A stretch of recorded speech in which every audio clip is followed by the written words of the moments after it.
Okay. கஷ்டம் வந்து நெறைய எவிடன்ஸ் இருக்கனால பெயில் வாங்குறது கஷ்டம் தான் வந்து போலீஸ்காரர் வந்து சொல்லியிருப்பாரு. அத கேட்டுருப்பாங்க. அதுக்கப்புறம் வந்து ஹீரோ வந்து நான் எதுவுமே பண்ணலமா, இல்ல ஏன் நடக்குதுன்னு எனக்கு தெரியல அப்படின்னு சொல்லியிருப்பாரு. அதுக்கப்புறம் வந்து நான் சொல்றத மட்டும் கேளு அப்பனா தான் பெயில் வாங்க முடியும்னு வந்து போலீஸ்காரர் சொல்லியிருப்பாரு. அந்த போலீஸ்காரர் சொல்றத கேளுடான்னு எங்க அம்மா சொல்லியிருப்பாங்க. திடீர்னு நான் எதுவுமே பண்ணல, எதுவுமே பண்ணலன்னு டப்புன்னு வந்து அரைஞ்சிருப்பாங்க. அரைஞ்சு அதில ஷாக்ல போயிருவாங்க. அதுக்கப்புறம் ஹீரோவுக்கு வந்து பெயில் குடுத்துருப்பாங்க.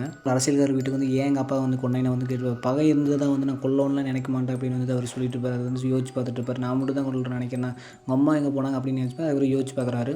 நீ எங்க போனேன்னு வந்து ஹீரோ கேட்டுருப்பான். அன்னைக்கு திருவிழாவுக்கு அம்மா கூப்பிட்டாங்கனால போயிட்டேம்மா அப்படின்னு சொல்லிட்டு இருப்பாரு. அதுக்கப்புறம் வந்து அம்மா வந்து சண்டைய புத்தியோடயே பார்த்துட்டு இருப்பாரு. அதுக்கப்புறம் ஸ்டூடியோல வந்து யோசிச்சு பார்த்துட்டு இருக்கும்போது டப்புனு வந்து எங்க அம்மா அன்னைக்கு என்ன நடந்ததுலாம் வந்து யோசிச்சு பார்த்துட்டு இருக்காரு. அன்னைக்கு சுயோதனால காதுல சொல்லிட்டு போன மாரி. அதுக்கப்புறம் பெட்டி ஒண்ணு இழுத்துட்டு போகும்போது யோசிச்சு பார்க்குறாரு. அன்னைக்கு பெட்டி வந்து இழுத்துட்டு போனாங்களா, அதில என்ன இருந்ததுன்னு வந்து யோசிச்சு பார்த்துட்டு இருக்காரு. அதுக்கப்புறம் வந்து எங்க அப்பா சொன்னது ஞாபகம் வருது. அதுக்கப்புறம் பார்த்தீங்கன்னா, ஒருத்தர்ட்ட வந்து கேட்குறாரு, "அந்த பெட்டி எங்க?" அப்படின்னு வந்து கேட்கும்போது, "இங்க தான் வச்சேன்" அப்படின்னு சொல்லியிருப்பாங்க. அதுக்கப்புறம் வந்து "எதுக்கு குடுத்தீங்க? 6 கோடி அதில இருக்குது" அப்படின்னு சொல்லுவாரு. திடீர்னு வந்து கம்ப்ளைண்ட் குடுக்க வந்திருப்பாரு. இந்த மாரி வந்து நான் பர்சனலா நான் ஹேண்டில் பண்றேன் அப்படின்னு சொல்லும்போது, திடீர்னு அதுக்கப்புறம் போனதுக்கப்புறம் அவர் வில்லத்தனமா பார்க்குற மாரி காட்டுறாங்க.